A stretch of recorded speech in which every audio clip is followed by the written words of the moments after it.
প্রিয় শিক্ষার্থীবৃন্দ, Narayanganj high school and কলেজের অনলাইন ক্লাসে শুভেচ্ছা। আশা করি তোমরা সবাই ভালো আছো। আমাদের আজকের বিষয় বাংলাদেশ ও বিশ্ব পরিচয়, দশম শ্রেণী, অধ্যায় 10।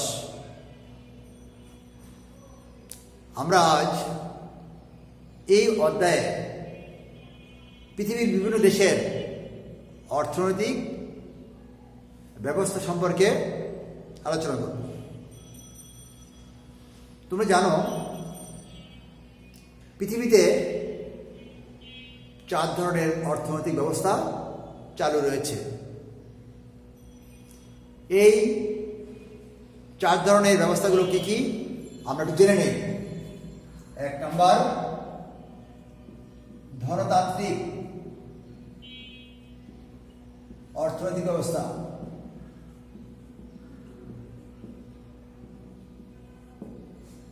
ধনতান্ত্রিক অর্থনৈতিক ব্যবস্থা।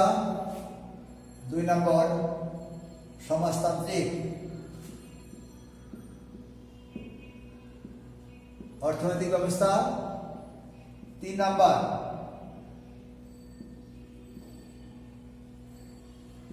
ইসলামী অর্থনৈতিক ব্যবস্থা। এবং 4 নম্বর, মিশ্র অর্থনৈতিক ব্যবস্থা। তাহলে আমরা জানলাম সমগ্র পৃথিবীতে 4 ধরনের অর্থনৈতিক ব্যবস্থা চালু রয়েছে। আর এই 4টা ভাগ হচ্ছে ধনতান্ত্রিক অর্থনৈতিক ব্যবস্থা, সমাজতান্ত্রিক অর্থনৈতিক ব্যবস্থা, ইসলামী অর্থনৈতিক ব্যবস্থা এবং মিশ্র অর্থনৈতিক ব্যবস্থা। এই 4 ব্যবস্থার মাধ্যমে সারা বিশ্বের অর্থনৈতিক কর্মকাণ্ড পরিচালিত হয়। তাহলে আজ আমরা প্রথমেই ধনতান্ত্রিক অর্থনৈতিক ব্যবস্থার বৈশিষ্ট্য আমরা জানব। ধনতান্ত্রিক অর্থনৈতিক ব্যবস্থার বৈশিষ্ট্য। ধনতান্ত্রিক অর্থনৈতিক ব্যবস্থার বৈশিষ্ট্য আমরা প্রথমেই জানব ধনতান্ত্রিক অর্থনৈতিক ব্যবস্থার বৈশিষ্ট্যগুলো কি কি। ধনতান্ত্রিক অর্থনৈতিক ব্যবস্থা এমন একটি ব্যবস্থা যে ব্যবস্থায় জনগণ অবাধ প্রতিযোগিতা করতে পারে, অবাধ স্বাধীনতা রয়েছে, ভোক্তার স্বাধীনতা রয়েছে, ব্যক্তি মালিকের স্বাধীনতা রয়েছে, সরকার কোনো কিছু নিয়ন্ত্রণ করতে পারে না। ধনতান্ত্রিক অর্থনৈতিক ব্যবস্থায় ব্যক্তিরা অনেক স্বাধীনতা ভোগ করে। তাহলে আজকে এখানে এই অধ্যায়ের যে ধনতান্ত্রিক শাসন অর্থনৈতিক ব্যবস্থা, এই ব্যবস্থার বৈশিষ্ট্যগুলো কি কি জানব। 1 নম্বর, উৎপাদনের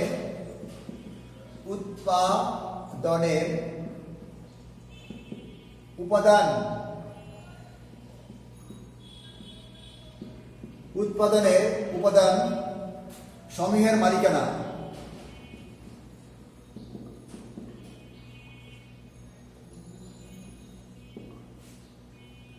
উৎপাদনের উপাদান সমূহের মালিকানা। ধনতান্ত্রিক অর্থনৈতিক ব্যবস্থায় শ্রম, ভূমি এবং মূলধন সবকিছুর মালিক ব্যক্তি বা গোষ্ঠী। এখানে রাষ্ট্রের কোনো মালিকানা থাকে না।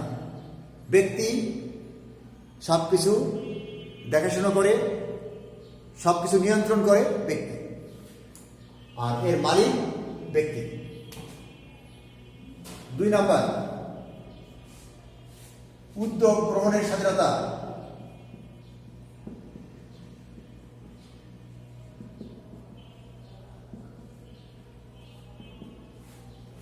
ধনতান্ত্রিক অর্থনৈতিক ব্যবস্থা যেহেতু ব্যক্তিকেন্দ্রিক, ব্যক্তির দ্বারা চালিত হয়, সেহেতু তার প্রতিষ্ঠানে কি করার প্রয়োজন, কি করার প্রয়োজন না, কি উদ্যোগ নেওয়া দরকার, কি উদ্যোগ নেওয়া দরকার না, সব কিছুর স্বাধীনতা ব্যক্তি নিজে নিয়ে থাকে। এখানে সে কারোর সাথে কোনো বুদ্ধি পরামর্শ করে না, বা সরকার এটাকে নিয়ন্ত্রণ করতে পারে না। 3 নম্বর অবাধ প্রতিযোগিতা। অবাধ প্রতিযোগিতা।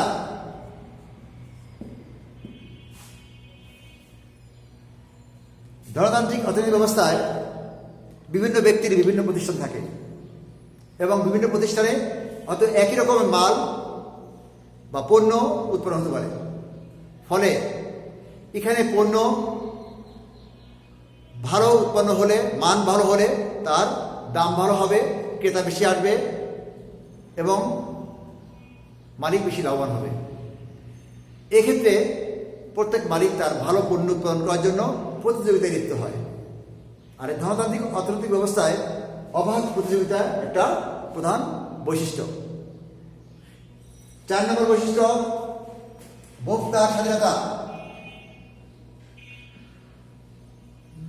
ভোক্তার স্বাধীনতা।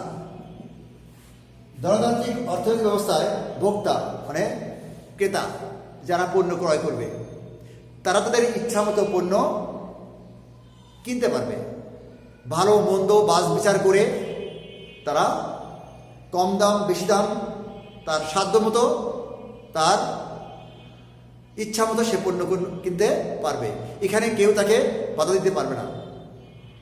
তাহলে আমরা জানলাম যে ধনতান্ত্রিক অর্থনৈতিক ব্যবস্থায় ভোক্তার স্বাধীনতা একটা গুরুত্বপূর্ণ বৈশিষ্ট্য। আরও একটা বৈশিষ্ট্য আমরা জানি, সর্বাধিক মুনাফা অর্জন। সর্বাধিক মুনাফা অর্জন। ধনতান্ত্রিক অর্থনৈতিক ব্যবস্থায় একমাত্র উদ্দেশ্য থাকে লাভ। এখানে কোনো ব্যক্তি লস করার জন্য কোনো প্রতিষ্ঠান তৈরি করে না। সে লস হলেই তার প্রতিষ্ঠান বন্ধ করে দেয়। তার একমাত্র উদ্দেশ্য থাকে লাভ করা, মুনাফা অর্জন করা। তাহলে সর্বাধিক মুনাফা অর্জন করার জন্য যা যা করা প্রয়োজন এই ধনতান্ত্রিক অর্থনৈতিক ব্যবস্থায় ব্যক্তি বা গোষ্ঠী সেই কাজগুলো করে থাকে। এর পরবর্তী পর্যায়ে আরো একটা পয়েন্ট দেখি আমরা, শ্রমিক শোষণ। শ্রমিক শোষণ। সর্বাধিক মুনাফা অর্জন করতে যে মালিককে অনেক কিছু আশ্রয় নিতে হয়। অনেক ক্ষেত্রে দেখা যাচ্ছে প্রচুর টাকা লাভ করার পরেও মালিক তার শ্রমিকদের ন্যায্য পাওনা দেয় না। অধিক লাভ করতে যে মালিক শ্রমিকদের বেতন কম দেয়, পণ্যের খরচ উৎপাদন খরচ কমিয়ে রাখে। ফলে উৎপাদন খরচ কম রাখতে পারলে মালিক বেশি লাভবান হয়, আর বেশি লাভবান হলেই তার মুনাফা অর্জন হবে। তাহলে এই শ্রমিক শোষণ এই ধনতান্ত্রিক অর্থনৈতিক ব্যবস্থায় একটা গুরুত্বপূর্ণ বৈশিষ্ট্য। তাহলে আমরা ধনতান্ত্রিক অর্থনৈতিক ব্যবস্থার বৈশিষ্ট্যগুলো জেনেছি। 1, উৎপাদনের উপাদান সমূহের মালিকানা ব্যক্তি বা গোষ্ঠী, এখানে রাষ্ট্র নিয়ন্ত্রণ করতে পারবে না। উদ্যোগ গ্রহণের স্বাধীনতা, ব্যক্তি তার ইচ্ছা মতো পছন্দ মতো উদ্যোগ গ্রহণ করবে বা স্বাধীনতা গ্রহণ করবে। উদ্যোগ গ্রহণ করার জন্য সে কি তৈরি করবে করবে না সব ব্যক্তি নির্ভর করবে। অবাধ প্রতিযোগিতা, বিভিন্ন ব্যক্তি তার পণ্যের মান বাড়ানোর জন্য অবাধ প্রতিযোগিতায় লিপ্ত হয়। ভোক্তার স্বাধীনতা, ভোক্তা এই অর্থনৈতিক ব্যবস্থায় ভোক্তা তার পছন্দ মতো পণ্য ক্রয় করার ক্ষমতা লাভ করে। সর্বাধিক মুনাফা অর্জন, ধনতান্ত্রিক অর্থনৈতিক ব্যবস্থায় মালিক সর্বাধিক মুনাফা অর্জন করতে যা প্রয়োজন এই কাজগুলো করে এবং তার যদি কখনো লস হতে থাকে তাহলে সেই প্রতিষ্ঠান বন্ধ করে দেয়। তার একমাত্র উদ্দেশ্য থাকে সর্বাধিক মুনাফা অর্জন। এবং শেষ যে পয়েন্টে রয়েছে শ্রমিক শোষণ। সর্বাধিক মুনাফা অর্জন করতে যে মালিক যদি শ্রমিক শোষণ করার প্রয়োজন হয় তাই করে, অর্থাৎ উৎপাদনের ব্যয়টাকে কমিয়ে রাখার জন্য শ্রমিকের ন্যায্য পাওনা মালিক অনেক ক্ষেত্রে দেয় না, ফলে শ্রমিক শোষিত হয়। এই গেল আমাদের ধনতান্ত্রিক অর্থনৈতিক ব্যবস্থার মূল বৈশিষ্ট্যগুলো। এরপর আমরা জানব সমাজতান্ত্রিক অর্থনৈতিক ব্যবস্থার বৈশিষ্ট্য। তাহলে আমরা এই পয়েন্টগুলো বুঝে ফেলি। সমাজতান্ত্রিক অর্থনৈতিক ব্যবস্থার বৈশিষ্ট্যগুলো কি জানব। নাম্বার 2, সমাজতান্ত্রিক আমরা জানবো সমাজতান্ত্রিক অর্থনৈতিক ব্যবস্থার বৈশিষ্ট্যগুলো। সমাজতান্ত্রিক অর্থনৈতিক ব্যবস্থা এমন একটি ব্যবস্থা যে ব্যবস্থাপনায় রাষ্ট্র সবকিছু নিয়ন্ত্রণ করে। এখানে ব্যক্তি মালিকানার তেমন কোনো স্থান থাকে না। উৎপাদন বন্টন, তারপর ভূমি, শ্রম, মূলধন সবকিছু সরকার নিয়ন্ত্রণ করে। এই হচ্ছে সমাজতান্ত্রিক অর্থনৈতিক ব্যবস্থার বৈশিষ্ট্য। 1 নম্বর, আমরা এই ব্যবস্থার যে মূল পয়েন্টগুলো রয়েছে আমরা জানার চেষ্টা করি। উৎপাদনের উপাদান সমূহের মালিকানা। উৎপাদনের উপাদান সমূহের মালিকানা।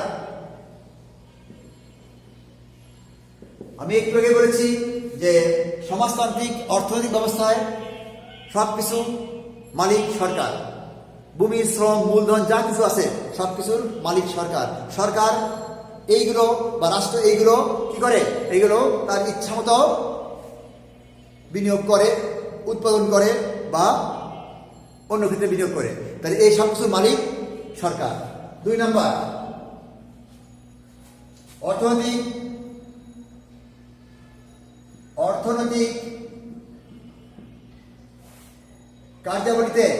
অর্থনৈতিক কার্যাবলীতে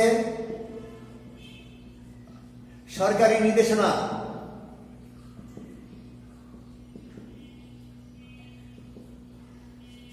আমরা দেখব 2 নম্বর পয়েন্ট, অর্থনৈতিক কার্যাবলীতে সরকারি নির্দেশনা।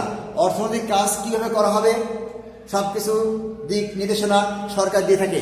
অর্থাৎ সরকারের নির্দেশ ছাড়া এখানে কোনো ব্যক্তি নির্দেশে অর্থনৈতিক কার্যাবলী পরিচালিত হয় না।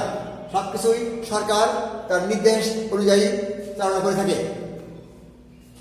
ভোক্তার স্বাধীনতার অভাব। 3 নম্বর, ভোক্তার স্বাধীনতার অভাব।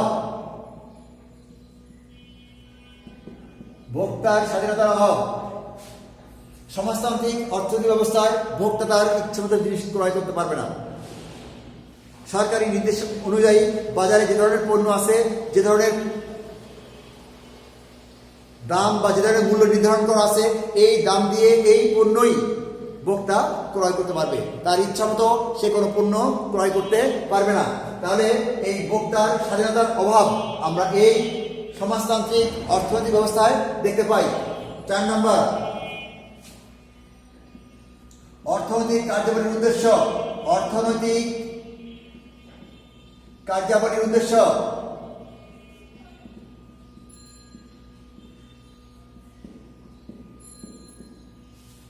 আমরা আরেকটা জেনেছি সমাজতান্ত্রিক ধনতান্ত্রিক অর্থনৈতিক ব্যবস্থার একমাত্র উদ্দেশ্য মুনাফা অর্জন। কিন্তু এই সমাজতান্ত্রিক অর্থনৈতিক ব্যবস্থার উদ্দেশ্য মুনাফা অর্জন নয়, জনগণের মৌলিক চাহিদা পূরণ।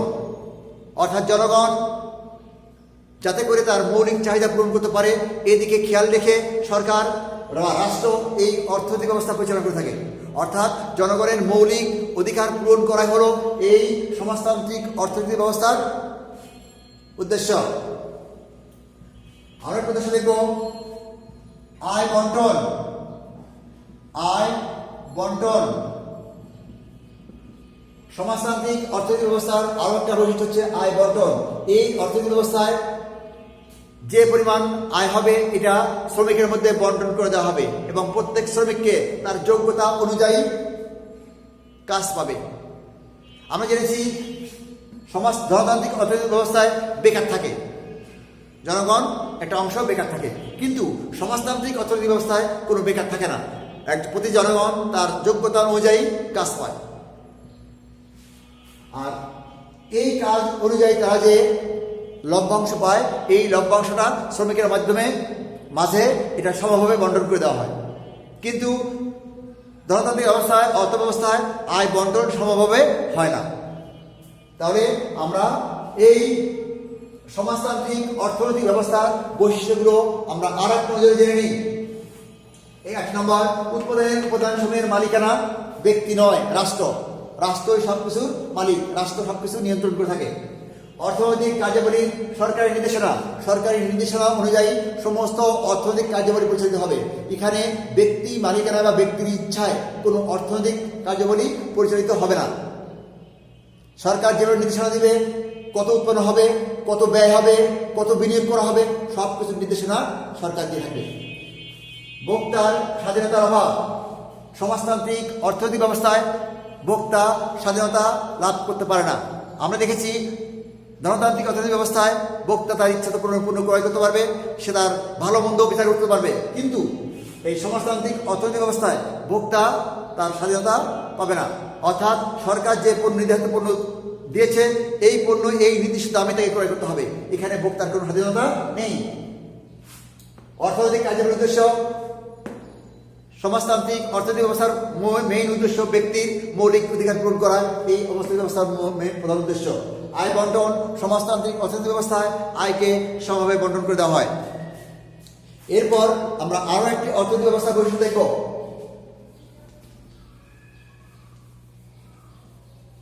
এর পরবর্তী অর্থনৈতিক ব্যবস্থার বৈশিষ্ট্য হচ্ছে নাম্বার 3। আমরা জেনেছি ধনতান্ত্রিক অর্থনৈতিক ব্যবস্থার বৈশিষ্ট্য, সমাজতান্ত্রিক অর্থনৈতিক ব্যবস্থার বৈশিষ্ট্য। এবার আমরা জানবো মিশ্র অর্থনৈতিক ব্যবস্থার বৈশিষ্ট্য। মিশ্র অর্থনৈতিক ব্যবস্থার বৈশিষ্ট্য। মিশ্র অর্থনৈতিক ব্যবস্থা হচ্ছে এই ধরনের অর্থনৈতিক ব্যবস্থা যে অর্থনৈতিক ব্যবস্থায় ধনতান্ত্রিক এবং সমাজতান্ত্রিক দুইটা ব্যবস্থাই কার্যকর থাকবে। এই ধরনের ব্যবস্থাকে বলা হবে মিশ্র অর্থনৈতিক ব্যবস্থা। তাহলে আসি আমরা, প্রিয় শিক্ষার্থী, আমরা মিশ্র অর্থনৈতিক ব্যবস্থার বৈশিষ্ট্য দেখে নিই। এই ব্যবস্থার প্রথম যে বৈশিষ্ট্য, সরকারি ও বেসরকারি খাতের সহ অবস্থান। সরকারি ও বেসরকারি খাতের সহ অবস্থান। আমরা মিশ্র অর্থনৈতিক ব্যবস্থা দেখব যে সরকারি এবং বেসরকারি অর্থাৎ সমাজতান্ত্রিক এবং ধনতান্ত্রিক দুই ব্যবস্থাপনা পাশাপাশি অবস্থান করতে থাকে। জনগণের খুব গুরুত্বপূর্ণ বিষয়গুলো সরকার নিয়ন্ত্রণ করে, যেমন যোগাযোগ, স্বাস্থ্য এবং চিকিৎসা। এই তিনটে ব্যবস্থাপনা সরকার নিয়ন্ত্রণ করে এবং অন্যান্য ব্যবস্থাপনা ব্যক্তি মালিকানা ছেড়ে দেওয়া হয়। অবশ্য বড় বড় শিল্প কারখানা প্রতিষ্ঠান বা ব্যাংক এগুলো সরকার নিয়ন্ত্রণ করতে পারে। তাহলে এই ব্যবস্থাপনায় সরকারি এবং বেসরকারি দুটো খাতই পরস্পর সহ অবস্থান থেকে তাদের কার্যাবলী চালনা করে থাকে। তাহলে আমি জানলাম যে সরকারি এবং বেসরকারি খাতের অবস্থান পাশাপাশি থাকে। 2 নম্বর, অবাধ প্রতিযোগিতা। অবাধ প্রতিযোগিতা। যেহেতু সরকারি এবং বেসরকারি ব্যবস্থাটা দুটোই পাশাপাশি থাকে, তবে এই ক্ষেত্রে ধনতান্ত্রিক অর্থনৈতিক ব্যবস্থার বৈশিষ্ট্য বেশি দেখা যায়। আর এই ধনতান্ত্রিক ব্যবস্থাপনার প্রাধান্য বেশি থাকার কারণে অবাধ প্রতিযোগিতা দেখা যায় এই ব্যবস্থাপনায়। জনগণ তাদের পণ্য উৎপাদন বন্টন এর ক্ষেত্রে অবাধ প্রতিযোগিতায় লিপ্ত হয়, ফলে পণ্যের মান বাড়তে থাকে। তাহলে আমরা জানিছি যে অবাধ প্রতিযোগিতার মাধ্যমেও এই মিশ্র অর্থনৈতিক ব্যবস্থার একটা প্রধান বৈশিষ্ট্য। উদ্যোক্তা ও ভোক্তার স্বাধীনতা। উদ্যোক্তা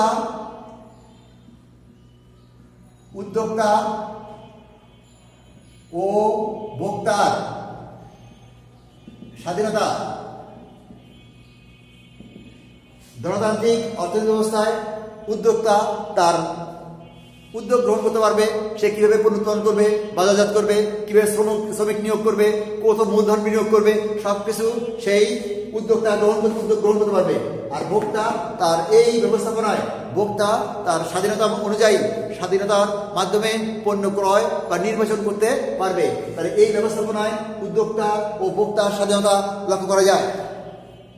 4 নম্বর, অর্থনৈতিক কার্যকরীর উদ্দেশ্য। অর্থনৈতিক কার্যাবলীর উদ্দেশ্য।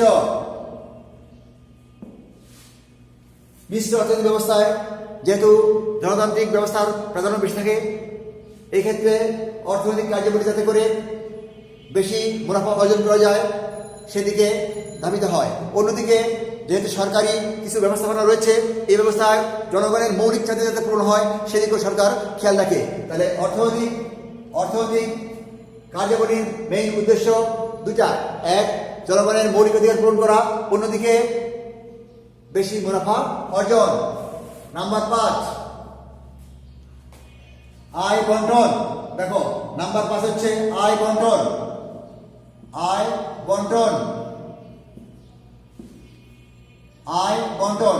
মিশ্র অর্থনৈতিক ব্যবস্থায় আয় বন্টন, আয়টাকে কিভাবে বন্টন করা হয়, যেহেতু সমাজতান্ত্রিক ধনতান্ত্রিক অর্থনৈতিক ব্যবস্থার ক্ষেত্রে যে আয়টা হয়, এই আয়টা সমভাবে বন্টন করা হয় না, সুষম বন্টন হয় না।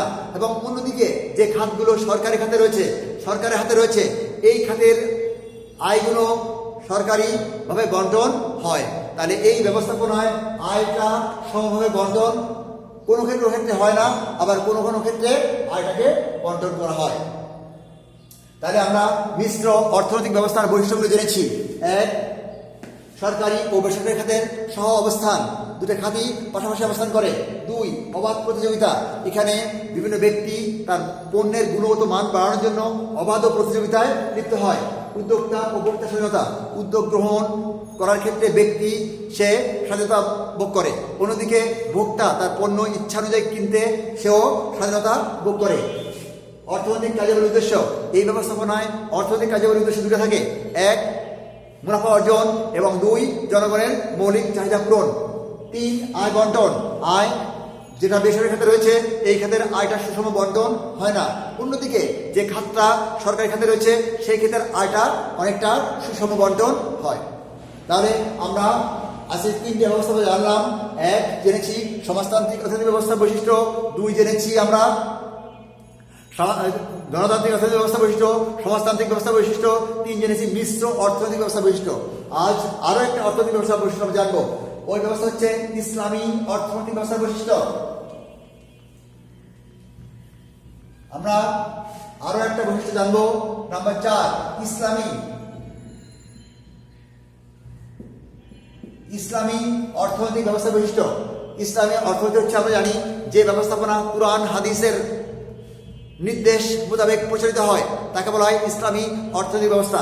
এই ব্যবস্থাপনায় সবকিছু কুরআন এবং হাদিস মোতাবেক প্রচলিত হয়। তাহলে এই ব্যবস্থাপনার বৈশিষ্ট্যগুলো আমরা জানবো। 1 নম্বর বৈশিষ্ট্য, ইসলাম একটি পূর্ণাঙ্গ জীবন বিধান। ইসলাম একটি পূর্ণাঙ্গ জীবন বিধান। ইসলাম একটি পূর্ণাঙ্গ জীবন বিধান। ইসলাম ধর্মে জীবনের ব্যক্তিগত, পারিবারিক, সামাজিক, রাষ্ট্রীয় এমন কোনো বিষয় নেই যে বিষয়গুলো ইসলাম ধর্মে আলোচিত হয়নি। কুরআন হাদিসের আলোকে যার ব্যাখ্যা দেওয়া যাবে না এমন কোনো বিষয় নেই। তাই দেখা যাচ্ছে ইসলামী অর্থনৈতিক ব্যবস্থা একটা পূর্ণাঙ্গ জীবন বিধান। এই ব্যবস্থাপনায় একজন ব্যক্তি তার ব্যক্তিগত সমস্যা, সামাজিক, পারিবারিক বা রাষ্ট্রীয় সকল বিষয়ের সমস্যা সমাধান করতে পারবে। এবং এই ব্যবস্থাপনায় আমাদের ইসলামী অর্থনৈতিক ব্যবস্থায় ইসলামী অর্থনীতি চালিত হয়ে থাকে। কুরআন হাদিসের আলোকে ইসলামী অর্থনৈতিক ব্যবস্থা চালিত হয়। 2 নম্বর, সম্পদের মালিকানা। সম্পদের মালিকানা, ইসলামী অর্থনৈতিক ব্যবস্থায় ব্যক্তিগত মালিকানার স্বীকৃতি রয়েছে এবং এই মালিকানা ব্যক্তি হস্তান্তর করতে পারবে। তাহলে আমরা জানলাম যে ইসলামী ব্যবস্থাপনায় সম্পদের মালিকানা ব্যক্তি। এখানে রাষ্ট্র কোনো সম্পদের মালিকানা নেই। এখানে ব্যক্তি তার সম্পদকে ভোগ করতে পারবে, বিনিয়োগ করতে পারবে, নিয়ন্ত্রণ করতে পারবে এবং তাদের ব্যক্তি মালিকানার স্বীকৃতি রয়েছে। নাম্বার 3 নম্বর, সুদ হারাম।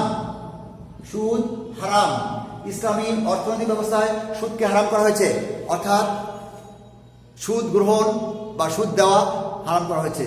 এখানে নির্দিষ্ট পরিমাণ পণ্য আমরা সুদ মুক্ত ঋণ নিতে পারবো এবং সুদ মুক্তভাবে জমা রাখতে পারবো। মূলধন আমরা ব্যাংকে সুদ মুক্ত মূলধন জমা রাখতে পারবো এবং সুদ মুক্ত ঋণ গ্রহণ করার ব্যবস্থা রয়েছে। তবে কোনো ব্যক্তি বা প্রতিষ্ঠান যখন নির্দিষ্ট পরিমাণ টাকা তার ব্যবসায়িক প্রতিষ্ঠানে খাটিয়ে যে লাভ করবে, সে লাভের একটা অংশ সে এখানে দিতে পারবে। এটা হচ্ছে পরিদর্শিক। এই হচ্ছে পরিদর্শিক হারে এই ব্যাংকে তারা দিতে পারবে। তবে এখানে এই ব্যবস্থাপনায় আরো একটা বিষয় রয়েছে, জাকাত। জাকাত ব্যক্তি নির্দিষ্ট পরিমাণ অর্থ তার বছর শেষে নির্দিষ্ট পরিমাণ অর্থ ব্যক্তির কাছে থাকলে ব্যক্তি তার থেকে জাকাত দিবে। এই জাকাত হচ্ছে জনগণের অধিকার, গরিবের অধিকার। জাকাতটা গরিবের অধিকার, এটা কোনো বড় লোকের ভিক্ষা নয়। তাহলে এই পদ্ধতিতে জনগণ সম্পদের মালিক হতে পারে। তাহলে আমরা এই ইসলামী অর্থনৈতিক ব্যবস্থার বৈশিষ্ট্যগুলো মোটামুটি জেনেছি। আরও একটা বৈশিষ্ট্য জানবো যে বর্তমানে বাংলাদেশে কোন ধরনের অর্থনৈতিক ব্যবস্থা চালু রয়েছে। বর্তমানে বাংলাদেশে কোন ধরনের অর্থনৈতিক ব্যবস্থা চালু রয়েছে আমরা জানবো। ব্রিটিশ আমলে আমাদের দেশে সমাজতান্ত্রিক অর্থনৈতিক ব্যবস্থা চালু ছিল, অর্থাৎ জমিদারি প্রথা ছিল।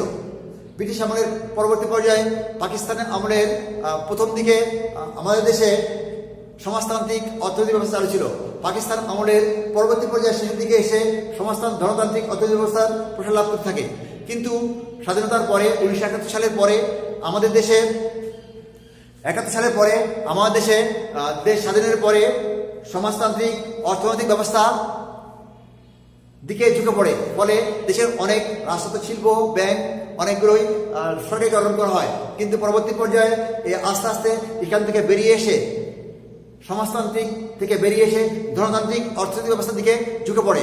ফলে আমাদের দেশে বর্তমানে সমাজতান্ত্রিক এবং ধনতান্ত্রিক দুই অর্থনৈতিক ব্যবস্থা চালু রয়েছে। কিছু কিছু খাত রয়েছে যেগুলো সরকার নিয়ন্ত্রণ করছে, আর কিছু কিছু খাত রয়েছে যেগুলো ব্যক্তি মালিকানা ছেড়ে দিয়েছে। ফলে এখানে সমাজতান্ত্রিক এবং ধনতান্ত্রিক দুই ধরনের অর্থনৈতিক ব্যবস্থা চালু রয়েছে। তাই আমরা বলতে পারি আমাদের দেশে অর্থাৎ বাংলাদেশে বর্তমানে মিশ্র অর্থনৈতিক ব্যবস্থা চালু রয়েছে এবং কোনো কোনো ক্ষেত্রে ইসলামীভাবেও দেশ চালিত হচ্ছে, যেমন ইসলামী ব্যাংক।